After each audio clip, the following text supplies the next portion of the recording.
Nos toca un tema que a mí particularmente me gusta mucho, es el tema de los pactos. El tema de los pactos viene relacionado también con lo que es el reino de Dios, así que son temas realmente que estoy aprendiendo todos los días acerca de lo que es el pacto y el reino de Dios. Y la Confesión de Fe de Londres habla acerca de los pactos. Habla acerca de los pactos. Si ustedes lo tienen, es bastante larguito, no lo voy a leer. Son 3 párrafos y está lleno de versículos bíblicos para que ustedes puedan después estudiarlo mejor. Pero antes de empezar vamos a estar orando. Señor, gracias te damos porque podemos estar delante de tu presencia y necesitamos de la asistencia de tu Espíritu Santo para que sea Él el que nos esté enseñando y esté aplicando tu palabra en nosotros, que pueda seguir transformándonos a la imagen de nuestro Señor Jesús. Queremos, Señor, sorprendernos, admirarnos al leer tu palabra, Dios, como vos hiciste un plan perfecto para la redención del hombre. Gracias, bendito Dios, te exaltamos en el nombre de Jesús. Amén. Muy bien, los pactos. ¿Qué significa la palabra pacto? ¿Qué significa la palabra pacto? Los pactos en la palabra de Dios es muy importante. Es muy importante la palabra pacto porque se usa más de 300 veces en la Biblia. Más de 300 veces en la Biblia. El término pacto en el Antiguo Testamento vendría a ser la palabra berit en hebreo. Se usa 266 veces aproximadamente. Y diateque en el Nuevo Testamento, que es en la parte en griego del Nuevo Testamento, se llama diateque, el pacto, y se usa más de 39 veces. ¿De qué habla la palabra? ¿Qué significa esta palabra pacto? Habla de un compromiso formal hecho entre 2 partes. Es un compromiso formal hecho entre 2 partes. Eso es un pacto. Eso es un pacto. Es un compromiso formal hecho entre 2 partes. Por ejemplo, nosotros usamos pactos. Por ejemplo, el pacto matrimonial. Nosotros nos comprometemos delante de Dios y delante de un juez y sellamos ese pacto con un anillo, como simbolismo de estar sellando ese pacto que no lo vamos a romper. Eso es lo que está hablando de un pacto, un compromiso entre 2 partes.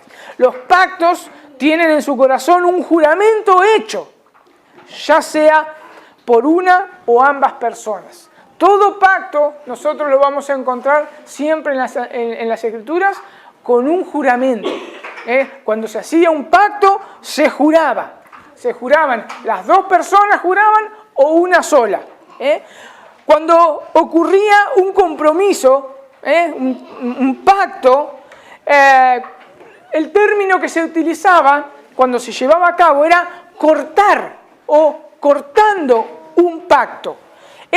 Por eso se utilizaba, que lo vamos a ver en las Escrituras, se utilizaba animales que lo cortaban al medio y los ponían en las 2 mitades, una a un lado y otra en el otro. Y los pactantes lo que hacían eran pasar, porque trataban que sea un lugar inclinado para que la sangre fluyese al medio. Y los pactantes pasaban por el medio de ambos animales en representación de decir, si yo no cumplo mi parte, que sea partido así como estos animales. Era serio el pacto. Eso era un compromiso. Un compromiso. Ahora, pero en el caso de Dios, por ejemplo, cuando pacta con Abraham, ustedes después lo pueden buscar allí en Génesis 17. Si quieren poner Génesis 12 hasta el 17 pueden estar viendo todo cómo Dios hace un pacto con Abraham y se lo ratifica. Pero Dios le pide a Abraham que parta cierta cantidad de animales y lo ponga en una, como decía, en una zanja, vendría a ser, y en una mitad y en otra mitad. Y lo interesante es que solamente pasa Dios por el medio de esos animales. Eso es un acto realmente de misericordia, de gracia y de bondad para con Abraham. Porque Abraham, si pasaba por ese lugar de pacto, no iba a poder cumplir ese pacto. Solamente Dios puede cumplir su promesa y pasa esa noche, pasa por el medio de las mitades de esos animales. Y como dice Hebreos, capítulo 6, versículo 13, Hebreos 6, 13, dice, porque cuando Dios hizo la promesa a Abraham, no pudiendo jurar por otro mayor, juró por sí mismo. Juró por sí mismo. Lo que estaba haciendo Dios en ese momento, cuando entró en pacto con Abraham, estaba diciendo, si yo no cumplo esa promesa, yo voy a ser destruido. Podemos decir así, o sea, es Dios, no puede ser destruido. Pero Él estaba jurando, como no hay nadie por arriba de Él, por Él mismo. Por Él mismo. Y realmente es un acto de gracia y de misericordia de parte de Dios. Entonces, ¿qué significa la palabra pacto? Un compromiso formal hecho entre dos personas. Pero cuando hablamos de los pactos bíblicos, el que hace el pacto siempre es Dios, es unilateral. Es unilateral, como después vamos a estar viendo. Bien, los pactos en la antigüedad. Los pactos en la antigüedad. Gracias a la arqueología, nosotros podemos encontrar que los pueblos alrededor de Israel utilizaban este tipo de pactos. No solamente no era un invento del pueblo de Israel. Dentro del cercano oriente hacían pactos. Y gracias a la arqueología se han encontrado escritos que hablan de esos pactos. Esos escritos se llamaban Tratados Imperiales de Vasallaje. Tratados Imperiales de Vasallaje. Y déjenme leer lo que dice un autor al respecto. Dice, el término vasallo significa siervo, o en este caso, siervo del emperador. Un tratado imperial de vasallaje era un acuerdo internacional hecho entre un gran emperador, por un lado, y un rey y nación de menos jerarquía, por otro. Ese era el tratado, era un rey que conquistaba otra nación y se hacían estos tratados imperiales de vasallaje. Era el rey poniendo las condiciones y el siervo de ese emperador o esa nación debían cumplirlo. Pero pensemos también que dentro de la época bíblica nosotros podemos ver esos grandes imperios. Podemos ver imperios como ¿cuál? Como Egipto, como el imperio hitita, como el imperio asirio. Bueno, el imperio asirio no hacía tratado de vasallaje. El imperio asirio arrasaba con todos, eran lo más salvajes que podían existir. Pero había muchos imperios que hacían estos tratados de vasallaje. Y entonces, en ese momento, cuando Dios hace pactos, no era que algo novedoso para el pueblo, sino que ya lo tenían en su mente, a esto de lo que eran los pactos. Estos tratados imperiales de vasallaje fueron diseñados por reyes para la administración de sus reinos. Porque es obvio, si alguien conquista una nación, ¿cómo iban a controlarla? Debía haber como estos pactos, debía haber ordenanzas, los siervos, que eran los nuevos siervos, debían someterse a esas ordenanzas. Y era así como los imperios administraban los reinos que iban conquistando. Estos tratados se dividían en tres partes, otros lo llaman un modelo triple. Y permítanme leerle esto de lo que se encontraba en este modelo triple en los tratados imperiales de vasallaje. Dice, primero, eran 3 puntos. Primero, los tratados fueron introducidos por un enfoque en la benevolencia real, el favor que el emperador había mostrado hacia sus vasallos. Ellos empezaron con un preámbulo en que el rey se identificó él mismo como glorioso, un rey digno de alabanza. Y en ciertas fases en la historia, el preámbulo fue seguido por un prólogo histórico en el que el rey describe muchas cosas buenas que él había hecho para esas personas. Ese es el primer punto de los tratados. El segundo es la segunda gran porción de los tratados imperiales de vasallaje se enfocó en el requisito de lealtad vasalla. Expusieron los tipos de obediencia requerida de los vasallos del emperador. Se desplegaron listas de reglas y normas para explicar cómo se esperaban que los vasallos vivieran bajo el dominio del imperio. Y el tercer punto es la tercera gran porción de los tratados imperiales de vasallaje llamó la atención a las consecuencias de lealtad y deslealtad de los vasallos.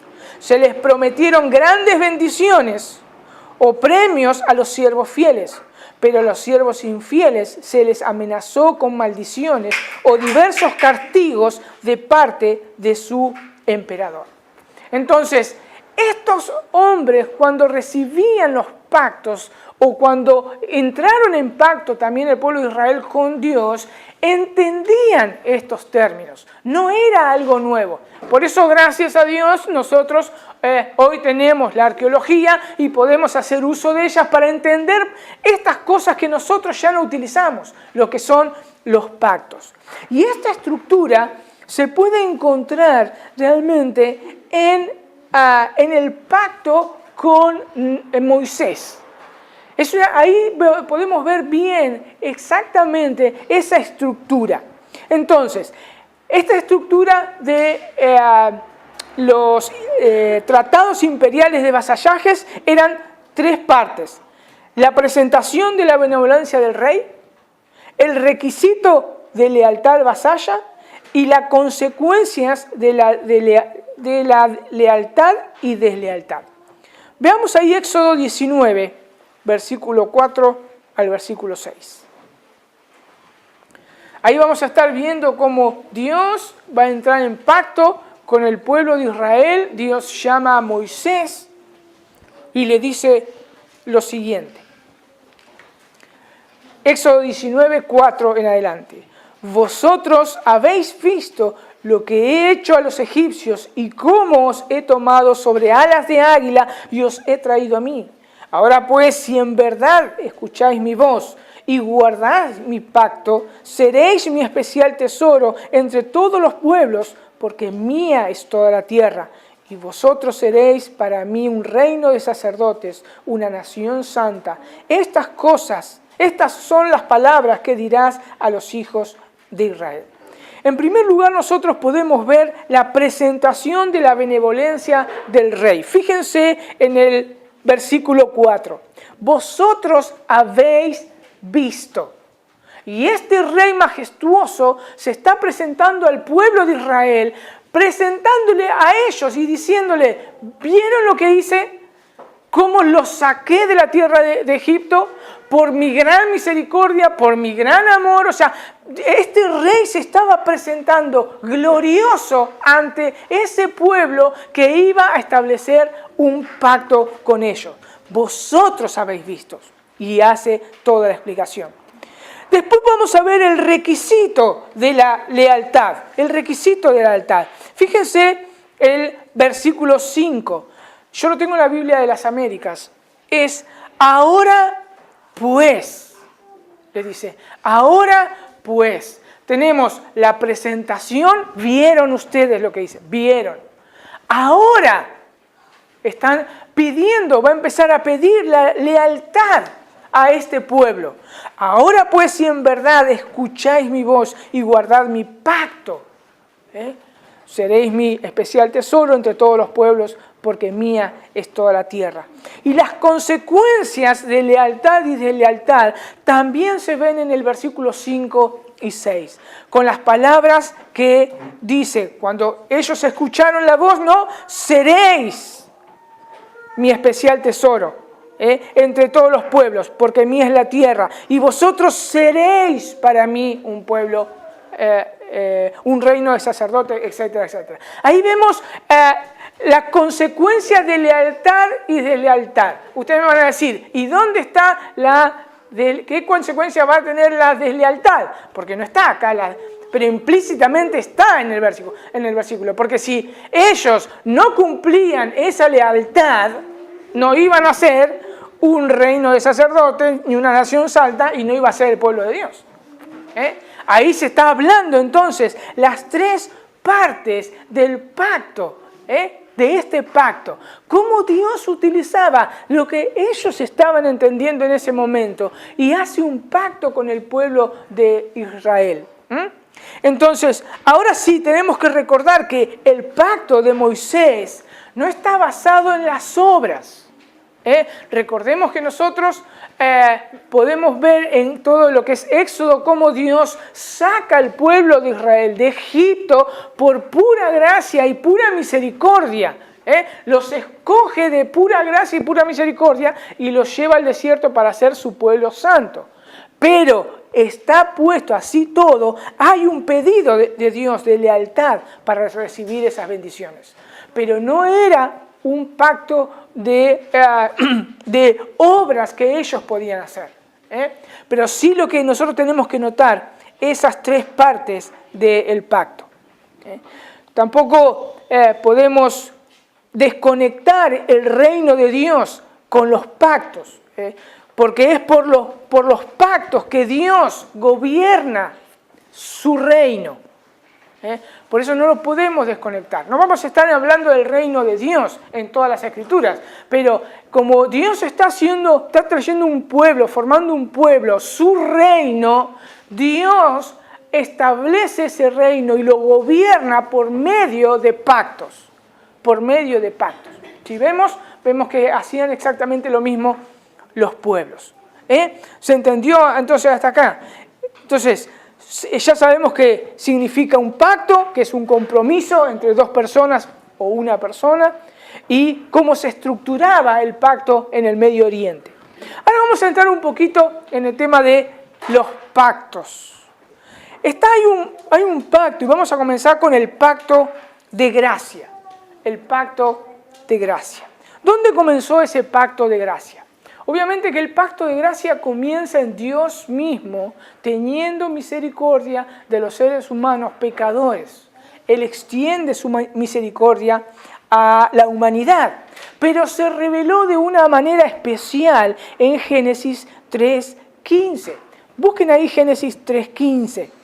Esta promesa de Dios que le hace a Adán en el huerto después que habían pecado.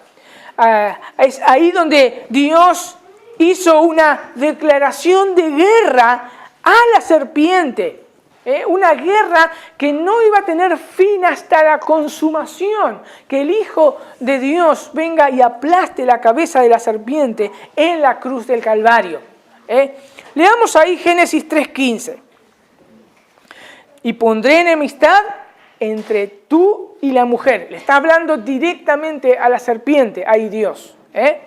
Y entre tu simiente y su simiente. Él te herirá en la cabeza y tú le herirás en el calcañar. Ahora, debemos reconocer, obviamente, que acá la palabra pacto no está. Acá la palabra pacto no se encuentra en la frase. Ni tampoco se habla explícitamente de un pacto. Ni de un pacto.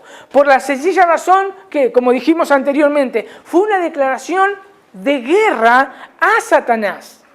Fue una declaración de guerra a Satanás. Pero implícitamente hay un compromiso de salvar a los descendientes de Eva. Porque cuando se hace la declaración de guerra a Satanás, por otro lado, le está diciendo, le está prometiendo a la humanidad, a las descendientes de Eva, le está prometiendo un Salvador, la salvación a los hombres. Por eso, muchos lo estructuran de esta manera.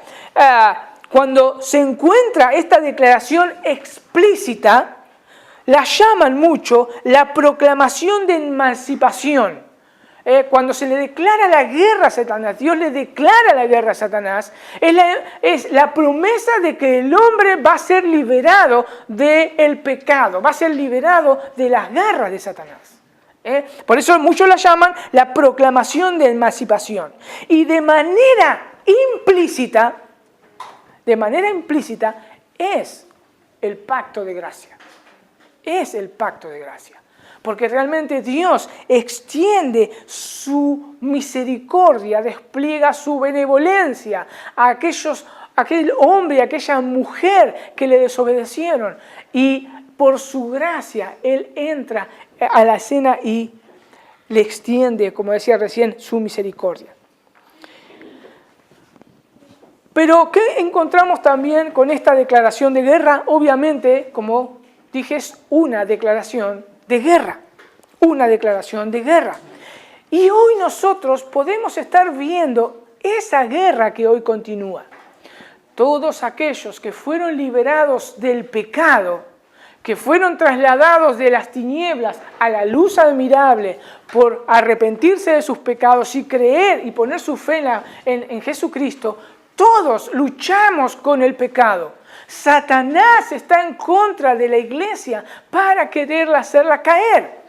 Entonces, está eso, como decía ahí el pasaje, dice, y pondré enemistad, dice, entre tu simiente y su simiente. Nosotros, aquellos que se arrepintieron de sus pecados y pusieron su fe en la obra del Señor Jesús, somos parte de esa simiente, ese pueblo de Dios, esa simiente espiritual de Eva. Y por eso Satanás nos ataca. Por eso nosotros luchamos con nuestro pecado. Esto se puede ver entonces desde un principio, como la simiente de Eva, podemos repartirlo de estas dos formas. La simiente de Eva se puede tomar como una simiente física. Obviamente, Eva tuvo hijos, ¿no? Eva tuvo hijos, pero se tiene que tomar como la simiente espiritual y la simiente del diablo. Y esta sino esta guerra se puede ver realmente en todas las escrituras. Por ejemplo, lo podemos ver como Caín mata a Abel. La simiente de Satanás contra la simiente espiritual de Eva, matando a Caín. Esa simiente, entonces, el diablo va a estar en contra de la simiente espiritual de Eva.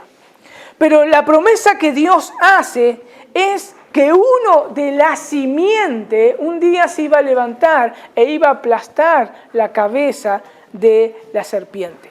Y es un acto, como decía, de gracia y misericordia por parte de Dios hacia la humanidad. Porque esa simiente un día se levantó, que es Cristo. Y Él triunfó en la cruz. Y Él resucitó. Y Él está sentado a la diestra de Dios. Y la serpiente ha sido aplastada. No estamos completamente hoy perfectos porque todavía Cristo no vino por segunda vez. Pero ya Cristo, ya esa simiente, ya se levantó. Entonces, sabiendo de dónde encontramos el pacto de gracia, obviamente que yo se lo estoy resumiendo, es más largo, ¿no? Pero yo se lo estoy resumiendo. Lo encontramos en Génesis 3 de una manera implícita. Pero ahora veamos en este pacto de gracia su unidad temática. Su unidad temática. ¿Por qué el pacto de gracia? Dice Samuel Waldron, dice, el pacto de gracia es el fundamento de la salvación del pecador. Desde la caída de Adán Y únicamente a través de esta gracia, de este pacto, como todos los descendientes del Adán caído, que son salvados, obteniendo vida y bendita inmortalidad. Todos los pactos bíblicos, a partir de Génesis 3, que podemos decir que es el pacto de gracia, todos los pactos bíblicos que después vamos a estar leyendo se relacionan íntimamente con el pacto de gracia. Se relacionan íntimamente con el pacto de gracia. Nosotros podemos decir que el pacto de gracia vendría a ser, si yo lo pongo como un libro, la tapa es el pacto de gracia, que abarca absolutamente todos los pactos. De ahí se desarrollan todos los pactos que nosotros encontramos en la Biblia. Ahora, la unidad temática de los pactos significan que tiene un solo tema y un solo propósito. Esa es la unidad temática de los pactos, de todos los pactos. Tienen un solo tema y un solo propósito. Cada pacto que nosotros estemos leyendo tiene un solo tema y un solo propósito. Pero antes de seguir desarrollando esto, vamos a estar viendo cuáles son esos pactos que encontramos en la Biblia. Bien, nosotros vamos a ver 5 pactos que encontramos en la Biblia. El pacto con Noé, el pacto con Abraham, el pacto con Moisés o antiguo pacto, el pacto con David y el nuevo pacto. 5 pactos. Hay hermanos cristianos que ellos creen en un 6º pacto, que es el pacto de obras que Dios hizo al principio con Adán y Eva. Yo tengo la confesión de fe bautista y me ajusto a lo que nuestra confesión dice. Me gusta mucho la confesión de Westminster también, y ese pacto de obras es muy interesante leerlos porque tienen convicciones que realmente es bueno leerlo. Pero nosotros, como nuestra confesión de fe, habla de 5 pactos nada más. O sea, los presbiterianos en este caso tienen 6. Pacto de obra, pacto de Noé, Abraham, Moisés, David y el nuevo pacto. Nosotros reconocemos 5 por la sencilla razón que no está la palabra pacto con Adán y Eva. Pero no crean que si llegan a leer eso alguna vez que son unos herejes. Son unos herejes. No es así. Ahora bien, conociendo los pactos debemos recordar que tenemos que encerrarlos bajo el pacto de gracia. Bajo el pacto de gracia. Nunca nos olvidemos de eso. Ese pacto, esa promesa que Dios hizo a la humanidad allá en el huerto del Edén. De ahí esos 5 pactos fluyen del pacto de gracia. Fluyen del pacto de gracia. Por eso no podemos tomar a los 5 pactos como entes separados. Tenemos que tomarlos todos relacionados, uno a uno, bajo... me sale cobertura, pero no se crean la cobertura espiritual, sino bajo, vamos a poner, el paraguas del pacto de gracia, fluyen esos 5 pactos. Ahora, el propósito final de estos pactos de gracia lo describe Pablo en su carta a los Efesios. Efesios 2, capítulo 2, versículo 12. Fíjense ahí.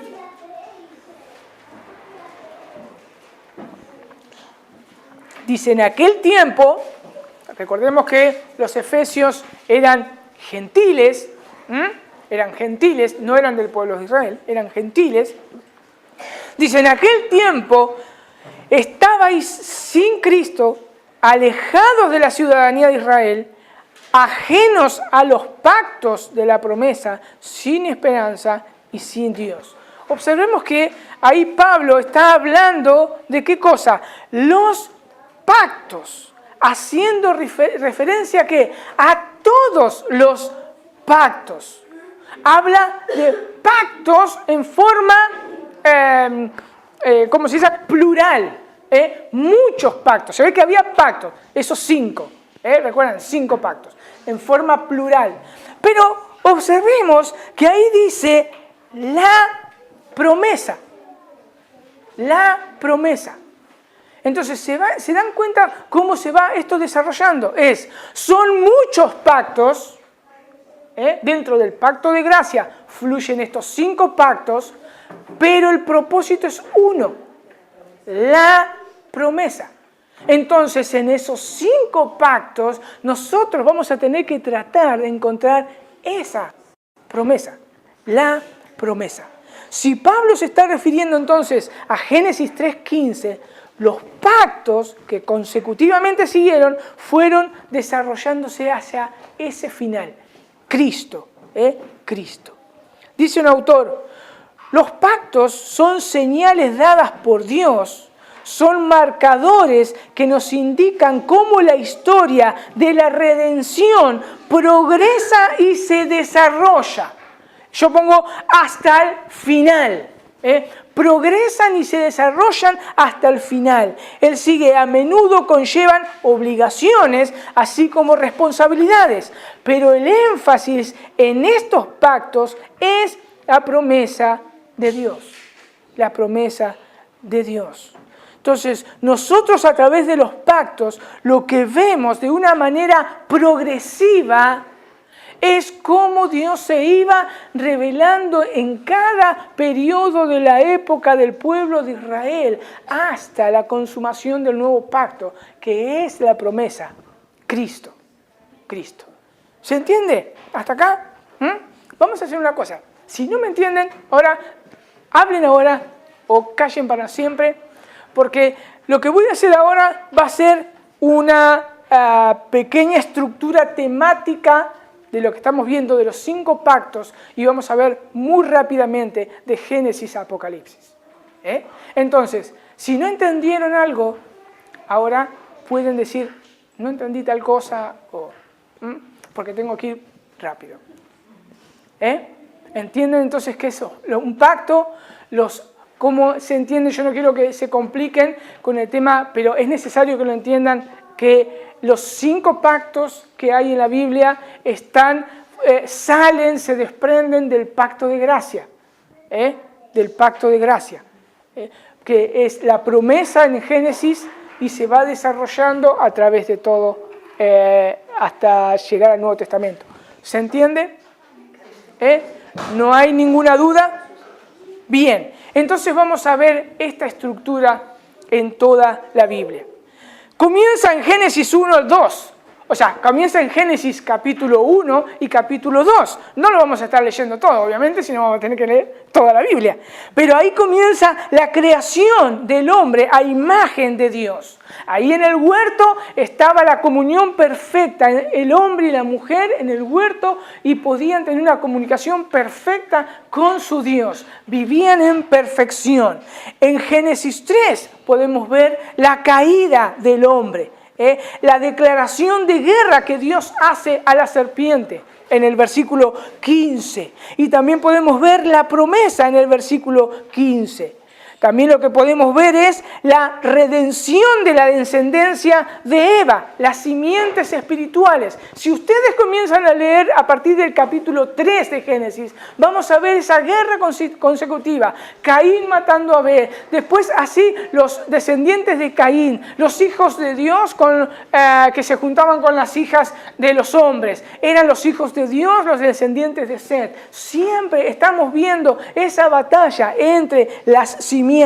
Pero la promesa estaba ahí, enviar a aquel hombre que iba a matar a esa serpiente.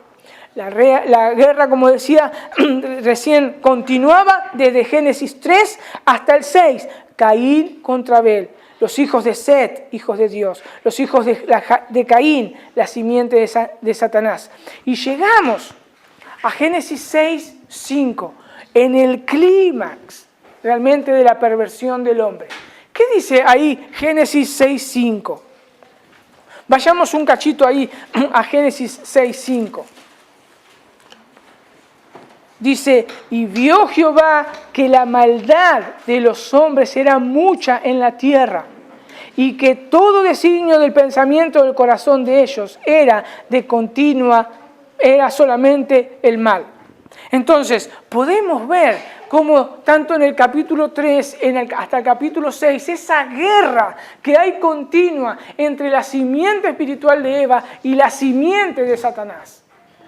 Continuamente. Y el clímax es Génesis 6 al 5. Pero nos encontramos con Génesis 6, 18. Dios, haya gracia Noé a los ojos de Dios. Dios extiende la misericordia a Noé. No es que cuando nosotros vemos que dice haya gracia a los ojos de Dios, no es que Noé era mejor que los demás. Era justo, Noé, a los ojos nuestros, era mejor que todos los perversos que estaban en esa época, pero eso quiere decir que Dios extiende su gracia. Es ahora Noé el recipiente de la gracia de Dios. ¿Para qué? Porque él tenía que continuar con esa promesa de Génesis 3. ¿Y qué hace Dios? Entra en pacto con Noé. Ese pacto que Dios hace con Noé también obviamente es una gracia que Dios tiene, entra en pacto y salva, no solo salva a esas 8 personas, sino que también salva a animales. Porque cuando nosotros entramos en el pacto de Noé, nosotros ahí tenemos, quizás lo hayan escuchado alguna vez, la gracia común de Dios. Dios en ese momento extiende aún su misericordia, su benevolencia a toda la humanidad después que Noé sale del arca. Porque él dice, después lo pueden ver ahí en Génesis 8:21, que él no va a destruir nunca más la tierra como lo hizo bajo agua. Y que iba a seguir el invierno, el verano, el calor, etc. Entra realmente en pacto con Noé, la simiente de Eva, pero a su vez hay un pacto también de misericordia. No lo llamo pacto porque no es pacto, ¿sí? Sino es la gracia común que se extiende a los seres humanos. Y es importante entender esto, porque si no hubiese sido por esta gracia común de Dios de no destruir más la tierra, nosotros no estaríamos aquí. No estaríamos aquí. Porque directamente tenía que haber fulminado a Noé. Si ustedes leen los capítulos siguientes, Noé se embriaga, o sea, hay un montón de cosas. O sea, porque no pueden guardar el pacto. Por eso Dios entra al pacto. Él siempre es Él entrando en pacto con la humanidad. Porque Él puede cumplir ese pacto. ¿Se entiende? Entonces vemos cómo Dios extiende aún su misericordia a la humanidad. Y gracias a esa gracia común, hoy podemos predicar el Evangelio. Y hay muchos pecadores que todavía siguen escuchando el mensaje de salvación del Señor, pidiéndoles, no pidiéndoles, sino exigiéndoles que se arrepientan de sus pecados. Entonces vemos ese pacto, como Dios lo hace con Noé. La descendencia de Noé tiene hijos, después Noé y todo. Y tenemos ahí también a Sem. Sem es el receptor de la gracia de Dios.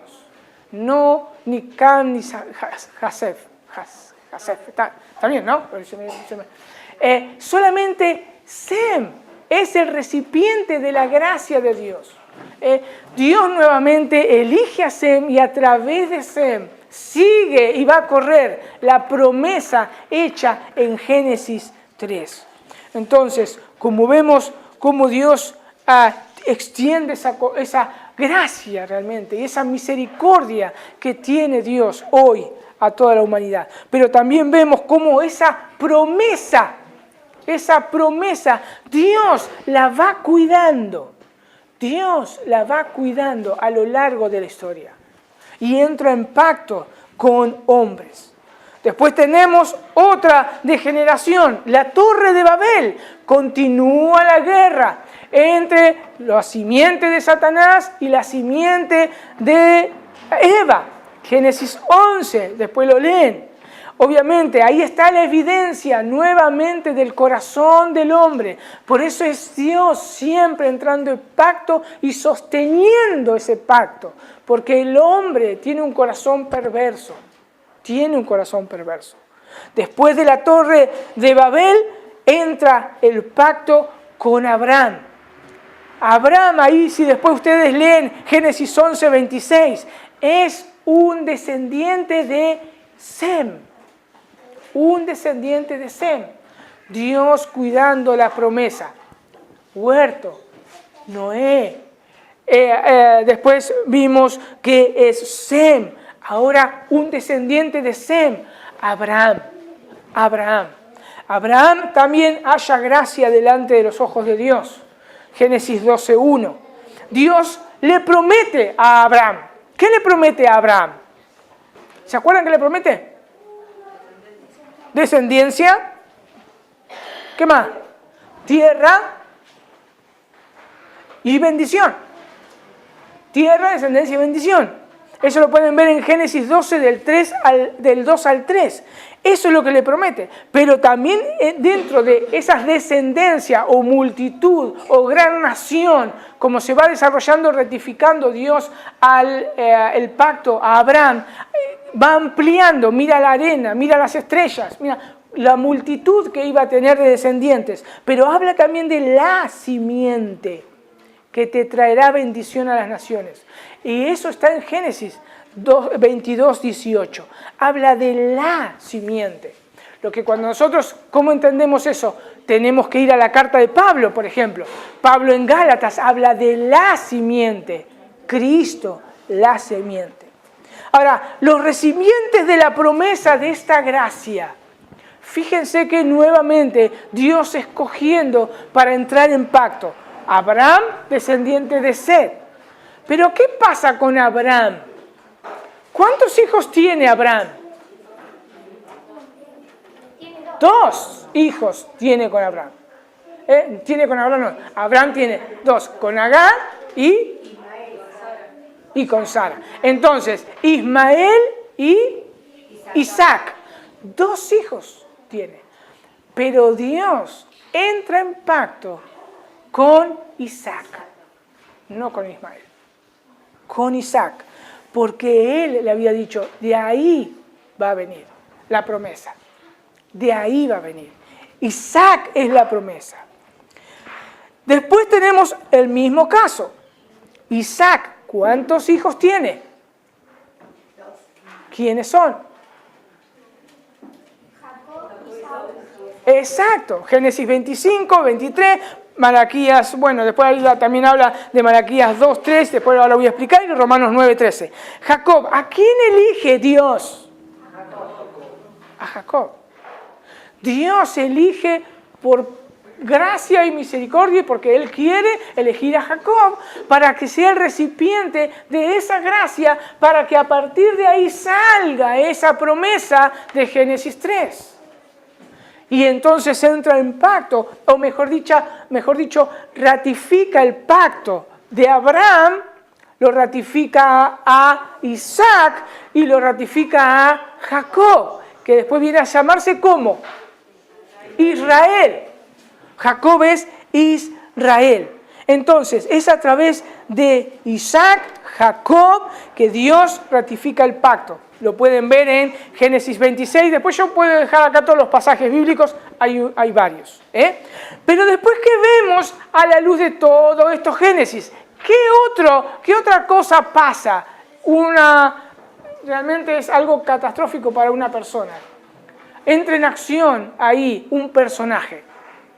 José. Ahí podemos ver José a la venta, es esclavo, y seguimos con la guerra de la simiente de Eva y la simiente de Satanás. Ahí pueden ver ya todos los capítulos del 39 al 50 de Génesis. Y una vez cuando el pueblo, ¿se acuerdan que van a Egipto? Bueno, ahí se multiplica el pueblo de Israel. ¿Y qué pasa con el pueblo de Israel? Lo hacen esclavo. Con un nuevo faraón se levanta y lo hace esclavo. y dice la palabra de Dios que Dios escucha la lamentación de los hijos de Israel. Y ahí entramos con otro que es el recipiente de la gracia de Dios, que es Moisés. Y Dios entra en pacto con Moisés. Dios ahí escoge a Israel para que sea su pueblo un reino de sacerdotes. Y ya acá estamos pensando a ampliar esa promesa y ese reino de Dios que Dios tenía en mente. Primero empezó con una pareja, después vemos ahí a 8, después nosotros vemos a una familia de Abraham y después vemos a la familia vendría a ser Israel, se multiplica Israel y el pueblo de Dios es Israel. Ya no es más una familia, sino ya es una nación. Y cumpliendo en parte las promesas que Dios le había hecho a Abraham. Lean ahí, por favor, Josué, uno que lo lea fuerte, Josué 21:45. No faltó ni una palabra de las buenas promesas que el Señor había hecho a la casa de Israel, todas se cumplieron. Bien, todas se cumplieron. El pacto con Abraham, que era una multitud, Israel era una multitud, una tierra, Canaán, y una bendición, fluye leche y miel. Josué dice, todo se cumplió. Todo se cumplió. Pero obviamente nosotros que no es todo, es en parte. ¿Por qué? Porque todavía no había venido la simiente, la que iba a aplastar la cabeza a Satanás. No había venido la promesa. Entonces, en parte se cumple esto de Israel. Después vemos qué cosa, la desobediencia de Israel. Continúa la guerra entre las simientes. Vemos la época de los jueces. Vemos el pedido de Israel por un rey. Y escogen Saúl. Saúl es desechado. Y Dios elige a otro recipiente de gracia para llevar a cabo esa promesa. Que tenía que venir por todos estos personajes que estoy hablando. Y ahora Dios elige a David, su siervo. Y ahí vamos a ver el pacto con David. Eso lo pueden ver en 2 Samuel 23:5 y en el Salmo 89, 3 al 4. No lo vamos a leer. La palabra no es específico cómo entró Dios en pacto con David. Pero estos pasajes que le hablan, dice que entró en pacto Dios con David. No se sabe cuándo, pero entró en pacto. Ahora, sigue la promesa hecha a Abraham por el pacto, una simiente, tierra, mucho pueblo, bendiciones. Sigue la promesa hecha a Moisés por ese pacto, un reino de sacerdotes. Y Dios le promete a David su siervo y ahora amplía más el conocimiento al pueblo de Israel. Esa simiente, esa promesa, iba a ser un rey también. Un rey que iba a ser eternamente, iba a tener el reinado de David. Que obviamente sabemos que esa simiente es Cristo, el rey, ¿no? Ese pacto, esa promesa, mejor dicho, la encuentran en 2 Samuel 7, del 12 al 16.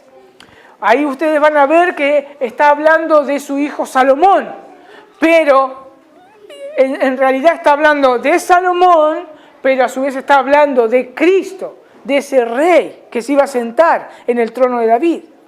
Volvemos de nuevo, desobediencia de Israel, continúan las guerras, Israel es expulsado de la tierra, es llevado a cautiverio, otra vez. ¿Y qué pasa? Se levantan los profetas.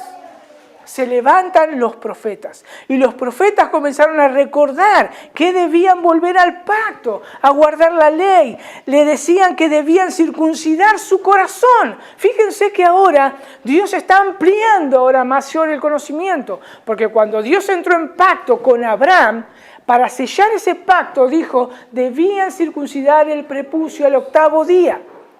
Pero era más allá el concepto que tenía Dios. No simplemente una circuncisión física, sino los profetas estaban diciendo ahora, no, es el corazón que deben circuncidarse, es el corazón. Y comienzan a hablarle de una esperanza mayor, de un Mesías redentor. También comienza a decirle, Dios va a comenzar a circuncidar el corazón de ustedes y va a escribir la ley en su corazón. También comienzan a dar otra esperanza más. Ese Mesías Redentor iba a ser un sumo sacerdote, iba a ser el Rey Redentor. Entonces podemos ver cómo Dios extiende nuevamente su misericordia, los hace traer otra vez a la tierra, no con toda su gloria, cuando construyen el segundo templo, no con toda su gloria, no era mejor que el primero. Pueden verlo ahí en lo que es Nehemías, Esdras. Entonces, podemos ver todo eso. Y otra vez vuelve del cautiverio Judá, y ahí están bajo imperios y últimamente queda bajo el imperio romano. Bajo el imperio romano. 400 años de silencio. Dios no levantaba más profetas. Hasta llegar a Mateo capítulo 1. Y Mateo capítulo 1 comienza a decir, Jesús, hijo de Abraham, o mejor dicho, hijo de David, hijo de Abraham. Lo que estaba haciendo Mateo en ese momento, le estaba diciendo, Él es esa promesa, hecha en Génesis, hecha a Abraham, obviamente hecha tanto a Moisés y también ese Rey Redentor. Él era el verdadero Israel. Él es el verdadero Israel. Fíjense Mateo 2.15. Mateo 2.15. Mateo está hablando acerca de una profecía de Oseas. ¿Qué dice? Léanlo fuerte. Sí. Y estuvo allá hasta la muerte de Herodes para que se cumpliese lo que dijo el Señor por medio del profeta cuando dijo, de Egipto llamé a mi hijo. ¿Se acuerdan que por sueño le dice un ángel a José, andate a Egipto, para liberarlo? Vuelven para cumplirse esa profecía. Cristo es el verdadero Israel. Entonces vemos cómo todas las promesas desembocan en Cristo. En Cristo. Él es la esperanza. Él era realmente la promesa cumplida. La simiente de la mujer. Él era el que aplastó la cabeza de la serpiente. Lo pueden buscar en Colosenses 2.15. Él libera a un pueblo, recipientes de gracia, pero un pueblo mayor. No simplemente un pueblo que era Israel. Y Primera de Pedro 2.9 dice que es un reino de ¿qué? De sacerdotes. ¿Quién lo lee? A ver, Primera de Pedro 2.9. Pero vosotros sois linaje escogido, real sacerdocio, nación santa, pueblo adquirido para posesión de Dios, a fin de que anunciéis las virtudes de aquel que os llamó de las tinieblas a su luz admirable. Y después, para cumplir todo, que algo que nosotros estamos esperando en esperanza, cielos nuevos y tierra nueva. Que eso después lo pueden ver en Apocalipsis 21.1. Como vemos, ese pacto de gracia que comenzó en el huerto, y de ahí comienzan a cumplirse todos esos pactos que Dios hizo a través de la historia, podemos ver un tema, Cristo, la promesa, la promesa. ¿Y qué es la esperanza que nosotros tenemos? que Cristo vuelva y esos cielos nuevos y tierras nuevas sean real. ¿Se dan cuenta? Ahora, ¿cómo una persona se hace parte del nuevo pacto? ¿Cómo una persona se hace parte del nuevo pacto?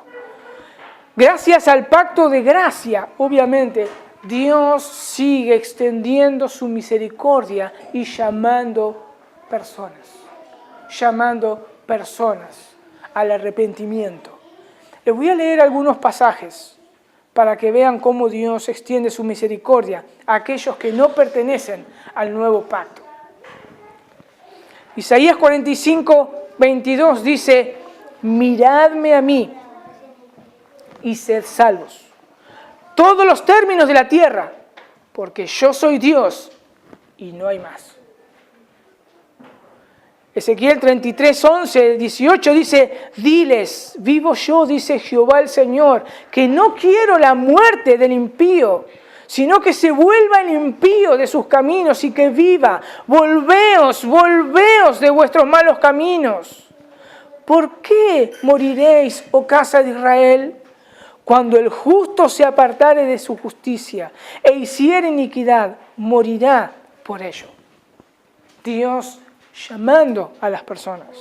Mateo 11, 28 al 29, venid a mí todos los que estáis trabajados y cargados, y yo os haré descansar. Llevad mi yugo sobre vosotros y aprended de mí, que soy manso y humilde de corazón, y hallaréis descanso para vuestras almas.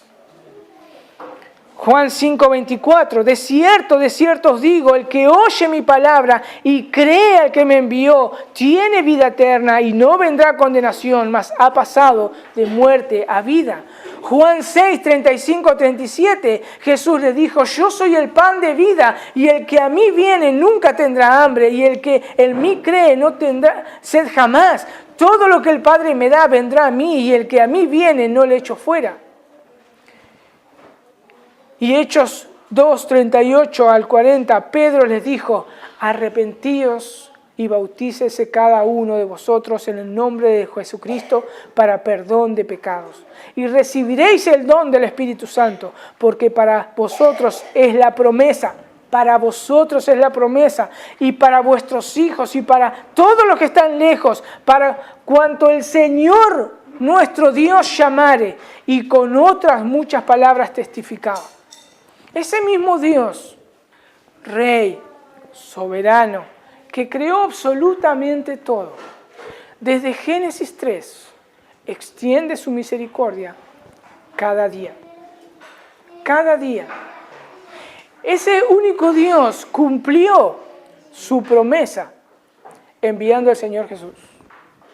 Ese Dios que sí vamos a tener que rendir cuentas todos, muestra su benevolencia cada día por todos los seres humanos, porque el pacto de Noé todavía está vigente, porque todavía Dios no destruyó a la humanidad, porque quiere que todos vengan a Él en arrepentimiento y fe. Pero ese Dios no da consejos, ese Dios no negocia. Ese Dios Rey, soberano, manda a que todo hombre, toda mujer, todo niño se arrepienta de sus pecados y crea en esa promesa. Su Hijo Jesucristo, quien vino, murió por pecadores, resucitó, aplastó la cabeza de la serpiente. Y todos aquellos que hacen eso son hijos de Dios, porque Dios, Él le da su Espíritu Santo.